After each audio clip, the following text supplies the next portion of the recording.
طبعا احنا شفنا الهرتلة اللي عمال يعملها المجرم، المزور الجاهل الجهول، وزير التعليم.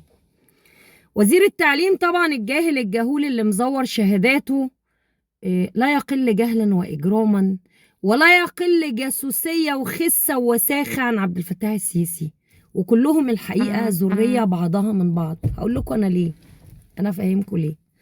اللي هم بيعملوه دوت ممنهج يعني ايه؟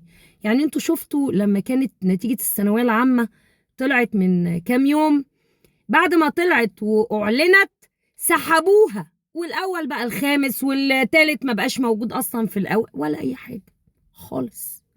منتهى الاستهتار بمستقبل ولاد اهاليهم دفعوا اللي وراهم واللي قدامهم علشان يتعلموا.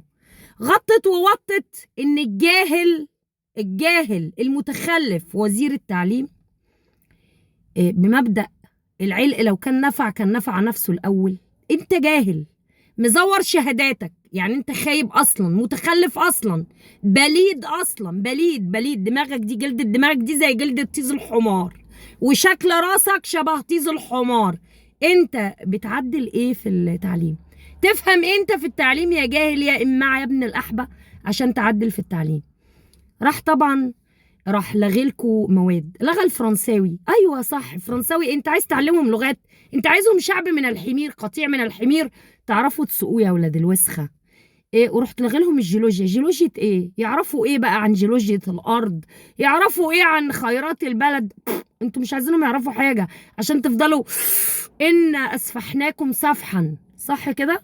طبعا الفلسفه وعلم النفس انتوا مش عايزين برضو الكلام ده، لان الفلسفه وعلم النفس بتخليهم يفكروا. انتوا عايزينهم يفكروا، انتوا عايزين امه من البهايم الجهلاء. وطبعا الجيولوجيا اللي انا اتكلمت عليها، وفي طريقها للالغاء كمان الجغرافيا، عشان المعرس بتاعكم عبد الفتاح السيسي الجاسوس الاسرائيلي يبيع براحته، والعيال ما يعرفوش تضاريس بلدهم ولا يعرفوا اي حاجه، ومش عارف يدمج الكيمستري مع الفيزيكس ويسميها علوم تطبيقيه. علوم تطبيقيه تبرح امك. هو انت عندك لابوراتوريز؟ عندك معامل؟ عندك لابس في مصر؟ ما عندكش. هتطبقها فين؟ هتطبقها وتحطها في جيبك؟ انت معرس، واللي مشغلك معرس. انتوا شويه معرسين عايزين تدمروا الناس وعايزين تدمروا احلام الشباب عشان تخلقوا لنا جيل من الجهلاء المتخلفين اللي انتوا اوريدي لاعبين في دماغهم بالاعلام وبالمخدرات اللي انتوا بتتاجروا فيها يا جيش مصر ويا شرطه مصر عشان تدمروا شباب مصر، فبتكملوا عليها بثلاثيه التعليم عشان يبقى شعب جاي.